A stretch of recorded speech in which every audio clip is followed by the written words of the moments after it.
جی بیٹا السلام علیکم۔ اچھا جی۔ میرا خیال یہاں سے شروع کرنا ہے آج، کیوں جی؟ کل آپ کو یہ ریزنز پڑھا دی تھی، میرا خیال آج یہاں سے شروع کرنا ہے۔ کیوں بیٹا؟ آپ میں سے کوئی تھوڑی سی اس بات کی تصدیق کر دے۔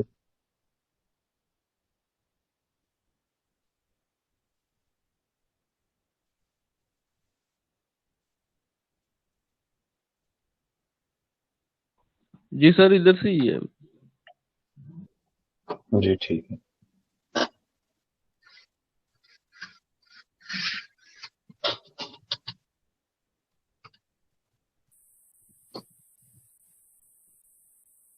جی بیٹا بس پھر 2-3 منٹ اور ویٹ کرنا، پھر انشاءاللہ سٹارٹ کر دیں۔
جی بیٹا چلیں پھر آغاز کرتے ہیں جی بسم اللہ الرحمن الرحیم رب اشرح لی صدری ویسر لی امری واحلل عقدۃ من لسانی یفقہوا قولی۔ اچھا جی، کل کا جو لیکچر تھا اس کا تھوڑا سا میرے ریویو جو ہے وہ میں آپ کے سامنے رکھتا ہوں، ٹھیک ہے جی؟ تو پھر آگے چلتے ہیں۔ کل کے اس میں لیکچر میں ہم نے جو چیزیں چند ایک ڈسکس کی تھی، ان میں سب سے پہلے تو بنگال کی ایک تاریخ تھی، پھر اس کے بعد بنگال کے اندر جو ایمرجنس آف برٹش ہے، برٹش کیسے آئے، نواب سراج الدولہ، اور اس کے بعد پارٹیشن آف بنگال، اور بنگال پارٹیشن کے بعد ہم آئے کہ وہی پارٹیشن کی بیس کے اوپر 1947 میں ایسٹ پاکستان بن گیا، ٹھیک ہے؟ ڈھاکہ فال کی ہم بات کر رہے ہیں، اس کے یہ کچھ پوائنٹس آپ کے سامنے ہیں جو کل ہم نے ڈسکس کیے تھے، اور اسی کی یہ ایک کرونالوجی ہے یا ٹائم لائن اسے آپ کہہ لیں۔ سب سے پہلا جو معاملہ وہاں بنا نا، دیکھیں بیٹا چیزیں جو ہے نا جی، وہ کہتے ہیں نا حالات کرتے ہیں برسوں پرورش، حادثہ یکدم نہیں ہوتا، یکدم نہیں ایسا ہوتا، چیزیں چلتی رہتی ہیں، حالات چلتے رہتے ہیں، اور پھر وہ ماحول بنتا ہے، تب جا کے معاملات اس نہج پہ آتے ہیں، اس ڈگر پہ آتے ہیں کہ وہ چیزیں پھر اپنے اختتام کی طرف جاتی ہیں یا بگڑتی ہیں یا سنورتی ہیں، یہ دونوں معاملات ہوتے ہیں۔ سب سے پہلا مسئلہ جو ہے وہ ہے لنگوسٹک کا۔ دیکھیں بیٹا، ایک قوم سے اس کی زبان ہی چھین لی جائے تو پھر وہ قوم کیسے سروائیو کر سکتی ہے؟ بنگلہ بولنے والے تقریباً آپ سمجھ لیں کہ اس وقت بھی ہندوستان کے اندر اگر بنگلہ دیش کو بھی شامل کر لیں اور مغربی بنگال کو بھی شامل کر لیں تو 30 کروڑ سے زائد لوگ ہیں اس وقت بھی، لگ بھگ 35 سے 40 کروڑ لوگ ہیں بنگلہ بولنے والے، اور اس وقت بھی 10 کروڑ سے زائد لوگ تھے ایسٹ اور ویسٹ کے اندر جو ہے، اور صرف ایسٹ بنگال میں بھی آپ نے جو اس دن پاپولیشن پڑھی ہے وہ 4 ساڑھے 4 کروڑ 5 کروڑ لوگ تھے جو ایک زبان بولتے ہیں، جس میں انہوں نے ایجوکیشن حاصل کی ہے، جس کے اندر ان کا کلچر ہے، سسٹم ہے، ساری چیزیں ہیں۔ اب آپ نے وہاں پر اناؤنس کر دیا کہ نہیں جی اردو زبان ہوگی، اب اردو زبان کیسے ہوگی؟ یہ تو مشکل ہو جائے گا۔ ہندوستان نے پہلے دن ہی دیکھیں 7 زبانیں اناؤنس کی، پھر 10 کر دی، اب 25 سے زائد زبانیں ان کی قومی زبانیں ہیں۔ یعنی زبان دانی کو اتنا بڑا مسئلہ نہیں ہے اس اعتبار سے۔ تو اس حوالے سے پہلی تو لنگوسٹک وائلنس ہوئی، پھر الیکشن جو ہوا ہے ایسٹ پاکستان میں 1954 میں، اور اس کے بعد آگے دیکھیے کہ formation of one unit, one unit جو بنا ہے یہ 14 اکتوبر 1955 کو، اور پہلا مارشل لگتا ہے 7 اکتوبر 1958 کو۔ تو فرسٹ مارشل لا کے بعد جو حالات بگڑتے ہیں نا، دیکھیں بیٹا وہ کہتے ہیں نا کہ ڈیموکریسی جو ہوتی ہے اس کے اندر یہ ہے کہ وہ عوام کی بھڑاس نکلتی رہتی ہے، حکمرانوں کو برا بھلا کہہ لیا، تنقید کر لی، کوئی مہنگائی کے اوپر بات کر لی، وہ اپنا یعنی دل کی بھڑاس نکال لی، جبکہ جو مارشاء اللہ کا دور ہوتا ہے اس کے اندر آپ بات ہی نہیں کر سکتے، نہ آپ کے سیاستدان بات کر سکتے ہیں، نہ عام عوام کو اس لیول تک جانے کی اجازت ہوتی۔ الٹیمیٹ پھر کیا ہوا؟ پہلے مارشاء اللہ کے بعد وہ کھچڑی پکنی شروع ہو گئی، اور وہ حالات اس لیول پہ پہنچ گئے کہ بنگالی جو تھے وہ پہلے ہی اپنے آپ کو بڑا ڈپرائیو فیل کر رہے تھے، اور پھر اس کے بعد اوپر سے یہ حالات اس طرح کے بن گئے، پولیٹیکل میٹرز اس طرح کے بن گئے۔ دیکھیں بیٹا سب سے بڑا جو دنیا میں آج تک مسئلہ ہے نا، آپ اس کو بے شک جس رنگ میں بھی لیں، لیکن میں اس کو اسٹریٹ فارورڈلی آپ کو بتا رہا ہوں، دنیا کا سب سے بڑا مسئلہ معاشی مسئلہ، معیشت کا، روزی روٹی کا۔ وہ جو بابا بلے شاہ سے پوچھا گیا نا کہ اسلام کے کتنے ارکان ہیں، تو انہوں نے کہا 6 ہیں۔ بندے نے کہا کہ حضور ہم نے تو 5 سنے ہیں۔ کہنے لگے کہ ارکان 5 ہی ہیں لیکن چھٹا روٹی ہے، اگر روٹی نہ ہو پیٹ میں تو پہلے 5 ارکان بھی پورے نہیں ہوتے۔ نماز پڑھنی ہے نا، فرض ہے نا، بھوک لگی ہوئی ہے، نماز کو بھی دل نہیں کرے گا، اور دیگر ارکان بھی آپ ٹھیک طریقے سے پورے نہیں کر سکتے۔ ان کا معاشی مسئلہ تھا، اور یہ بڑے مسائل تھے ان کے اس حوالے سے۔ دوسرا وہاں سرکاری نوکریاں جو تھیں وہ ساری کی ساری آپ نے ویسٹ پاکستان کے لوگوں پہ ڈیوائڈ کر دی، یہاں کے لوگ وہاں جا کے بھرتی ہوتے، کوئی ایس ایچ او لگ جاتا، کوئی ایڈمن افسر لگ جاتا، کوئی کسی ادارے کا ہیڈ لگ جاتا، اور یہ جو سارے کے سارے وہاں کیپچر ہوئے تھے جنہوں نے وہ قیدی بن کے گئے ہیں، ان میں سے ایک بڑی تعداد ان لوگوں کی ہے جو سیولین تھے،